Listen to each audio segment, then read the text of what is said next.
Depois de uma temporada em terras do Tio Sam, ele está de volta para trazer informações do Cruzeiro. Boa tarde, Emerson Pansieri. Boa tarde, Emerson Romano Xará. Um abraço pra você, pra quem nos acompanha aqui no Rádio Esportes da Itatiaia. Grande professor Alexandre Simões, hein? Tava com saudade daquela resenha ali na redação. Isso. Simões ontem tava no apagão, daqui a pouco nós vamos falar no apagão sobre do Horto. isso. Eu vi um negócio de sai luz lá do castelo pegando fogo também. Pegou fogo? Nossa, ontem a cidade, o trem tava difícil. Um abraço pra a Nath que tá aí? Não, é o Alê. É o Alê? Grande Alê! Te contar.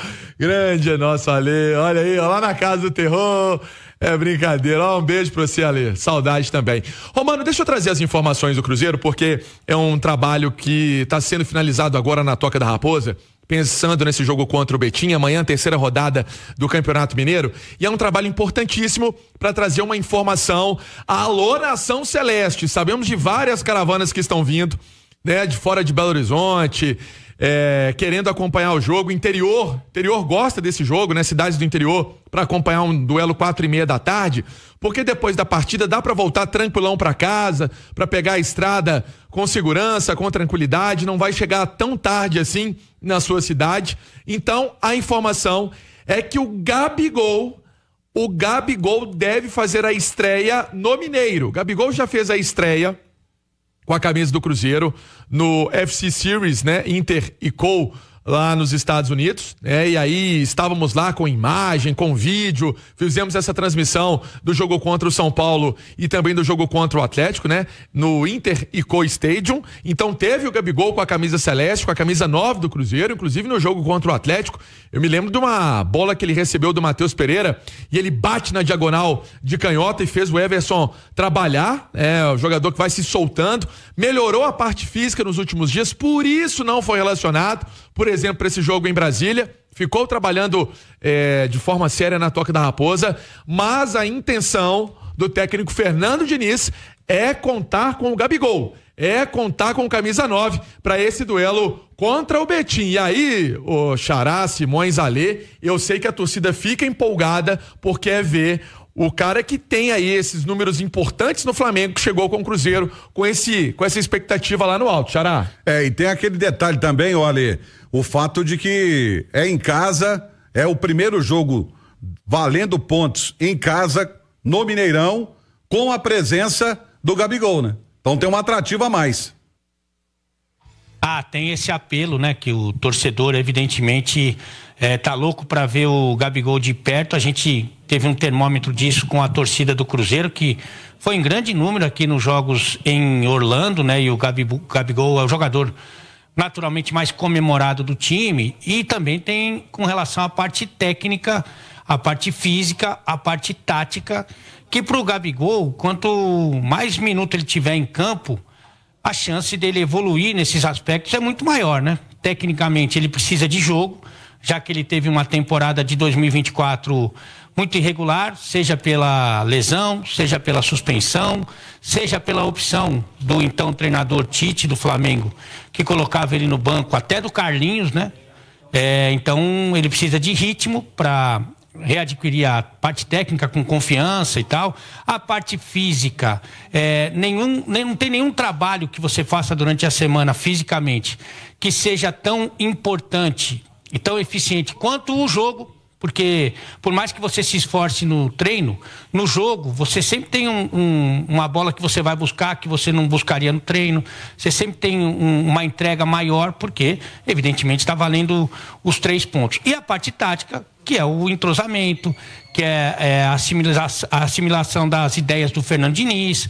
Então é muito importante, até pelo que viveu o ano passado, o Gabigol tem uma minutagem, né? Então a gente entende o planejamento, evidentemente que a ciência hoje ela trabalha junto com a comissão técnica, né? Mas se você for pensar na necessidade do atleta, ele tem que estar em campo por todos esses motivos, viu, Romano? E até porque tem a questão do ritmo de jogo, né, Simões? Isso é importantíssimo. E só lembrando o seguinte, o Campeonato Mineiro, quem me alertava ontem sobre essa situação é meu amigo Juninho Betim, auxiliar técnico do Betim, um abraço pra ele. 8 jogos em 23 dias. 8 em 23? O campeonato, dia 12 de fevereiro, já termina a fase classificatória. É quarta, domingo, quarta, domingo. Então começou 18 e 19 de janeiro. Sim. E termina 12 de fevereiro. Isso. Então é isso aí. É quarta, domingo, quarta, domingo. Olha só, eu acho que a grande questão do Gabigol é que ele é um cara muito jovem. Pro futebol atual, então, a gente pode dizer quase um menino, né? 28 anos no futebol atual é quase nada. Joga até com 38. Exato. Então tem no mínimo mais 10 anos de carreira aí, fácil, tá?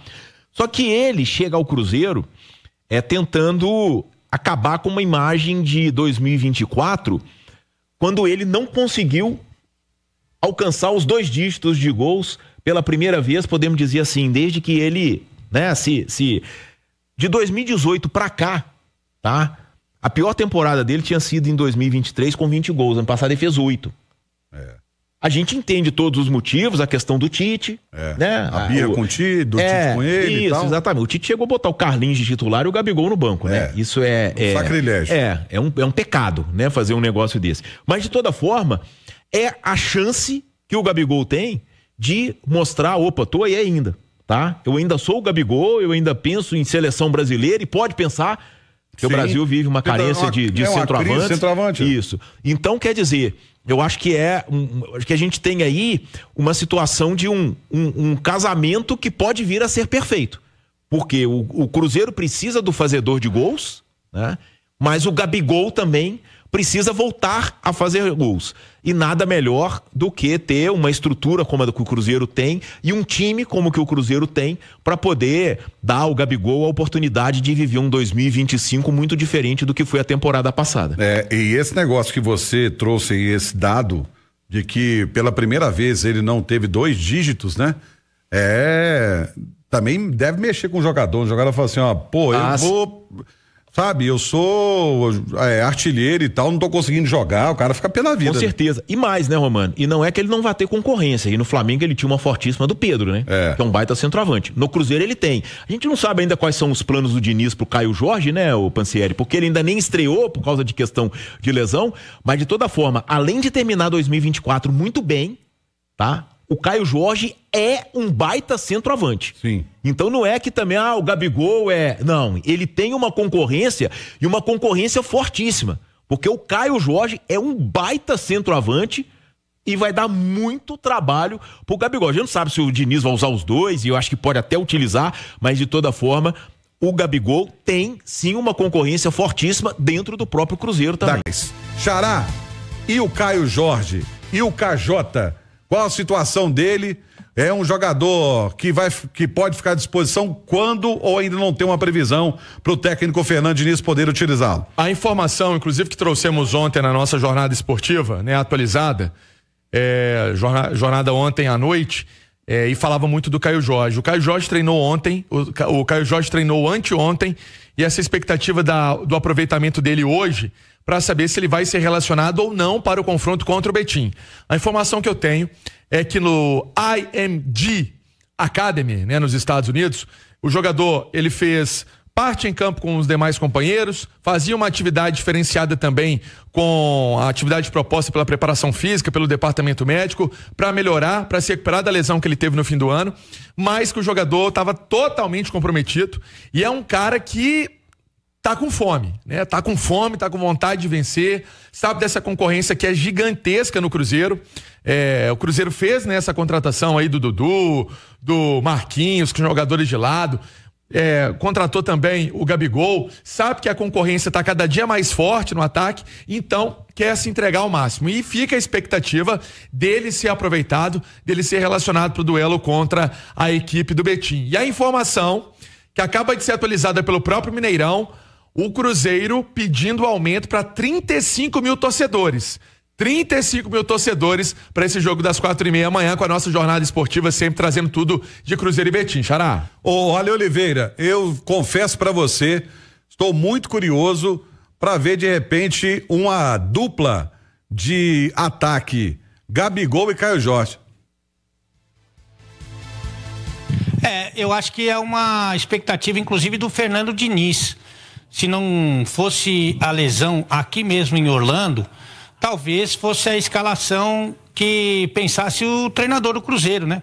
O Eduardo acaba entrando ali para reforçar ali aquele setor de meio campo, é um cara muito criativo, muito técnico, que pode e dividiu a responsabilidade da armação com o Matheus Pereira, mas talvez no pensamento inicial do Diniz fosse o Caio Jorge, para se aproximar ali do Gabigol, porque embora sejam jogadores com uma trajetória diferente, né? O Gabigol, um cara consagrado, multicampeão, né? O Caio Jorge ainda está no início da sua carreira, um jogador muito jovem, muito promissor, mas eles têm essa facilidade de se movimentar por toda a linha ofensiva, né? Então eles têm condição de juntos bagunçar a defesa adversária. Então o Caio Jorge pode cair como centroavante, o Gabigol cair pelos lados ou até pelo meio, e o Caio Jorge também pode fazer essa função com o Gabigol mais centralizado. Então acho que essa rotatividade, essa versatilidade, fora evidentemente a qualidade técnica dos dois,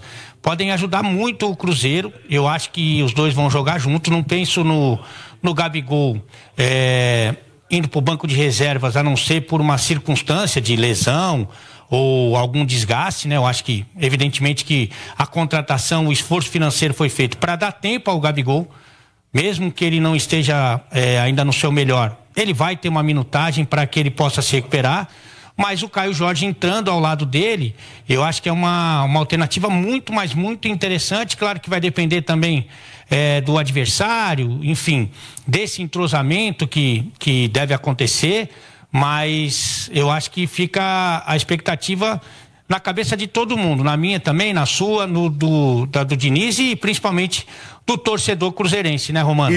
E tem uma situação que é a seguinte: você pega Gabigol, o tamanho que ele é, e não sei a opinião sua, do Simões, mas da galera que chegou no ano passado, pra mim, os dois que aproveitaram, primeiro o Matheus Henrique parecia que estava aqui há muito tempo. Sim. Chegou, não sentiu nada, já foi jogando. Levinho, né, Xará?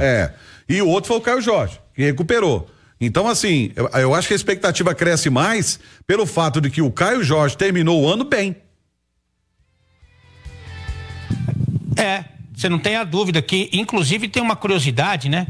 Que a maioria dos jogadores caíram de produção, como o time todo, né? Com a chegada do Diniz. O time caiu de produção, perdeu ali a vaga na Libertadores desse ano, não conseguiu com bons desempenhos e bons resultados, e a final da Sul-Americana é uma prova disso.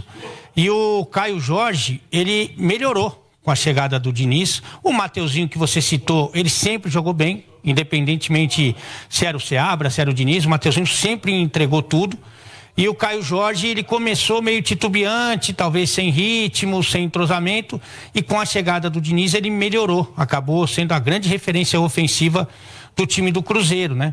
Então a expectativa é muito positiva pela forma como ele termina o ano de 2024 e que também, como eu disse aqui, é muito jovem, vai amadurecer, principalmente jogando ao lado de caras bons, né? Que tem um entendimento de futebol mais ou menos do seu nível. Então isso faz com que ele também cresça, né? Amadureça mais rapidamente.